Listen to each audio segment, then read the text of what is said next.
اور گھر میں اگر کوئی بوڑھا نہیں ہے تو وہ گھر گھر نہیں ہے.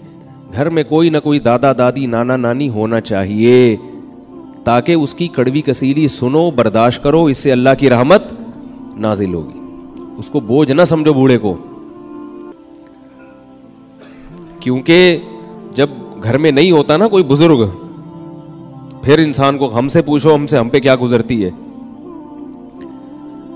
میں اپنی والدہ کے ہاں جب سے ان کا انتقال ہوا ایک دفعہ بھی نہیں گیا, جایا نہیں جاتا.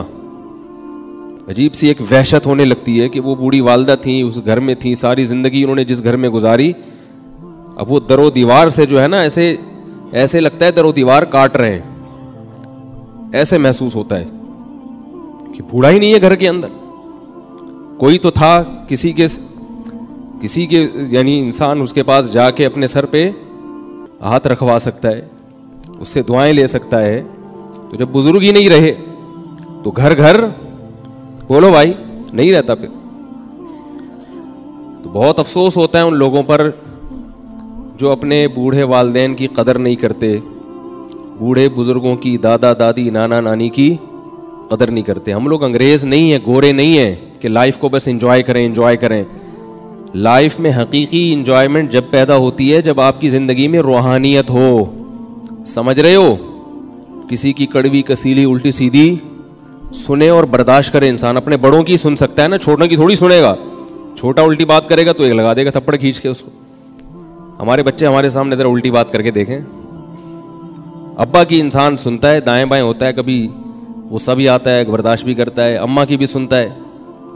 تو یہ جب گھر میں رونق ختم ہو جاتی ہے نا, ہم نے بچپن میں ایک کہانی پڑھی تھی کہ وہ جھینگر جو ہے نا, جھینگر وہ ٹریٹ کرتا ہے نا, رات کو گاتا رہتا ہے, شور کرتا ہے بہت زیادہ. تو وہ سارے جانوروں نے مل کے پلان بنایا جھینگر کو جنگل سے نکالو. یہ رات ہوتی ہے اور وہ ٹریٹ کی آوازیں آنا شروع ہو جاتی ہیں. ایسی فرضی کہانی تھی, بچپن میں سنی ہم نے. تو سب نے مل کے جناب وہ فیصلہ کیا یہ جو ٹریٹ کی آوازیں آ رہی ہیں نا اس کو نکالو یہاں سے. تو بالآخر انہوں نے سب نے, لومڑی, شیر, چیتا, چوہے نے مل کے فیصلہ کیا اور جھینگر کو جلا وطنی پہ مجبور کر دیا.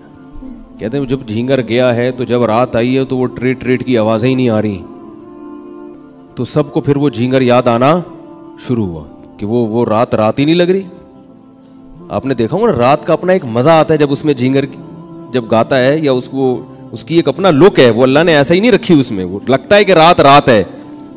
شہری زندگی میں تو نہیں ہوتا, آپ کبھی گاؤں دیہاتوں میں جا کے رہیں تو وہ آوازیں آتی ہیں اس کی. تو ان کو بڑا افسوس ہوا کہ یار یہ تو رات کا مزہ کیا ہو گیا, خراب ہو گیا. تو وہ دوبارہ اس کو منا کے لے کر آئے.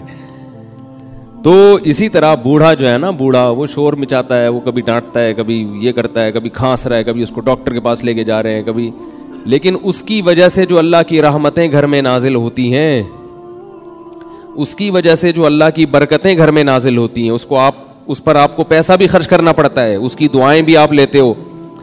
تو جب وہ چلا جاتا ہے تو پھر وہ ساری برکتیں اور اس خیر سے آپ ہمیشہ کے لیے محروم ہو جاتے. تو اس لیے اپنے آپ کو گورے نہ سمجھا کرو بھائی, ہم مسلمان ہیں, مسلمانوں والی زندگی گزارو اور ان بوڑھوں کی گھر میں قدر کیا کرو. بوڑھے عالم کی, بوڑھے بزرگ کی قدر کیا کرو, ان سے دعائیں لیا کرو جا کے. سمجھ رہے ہو؟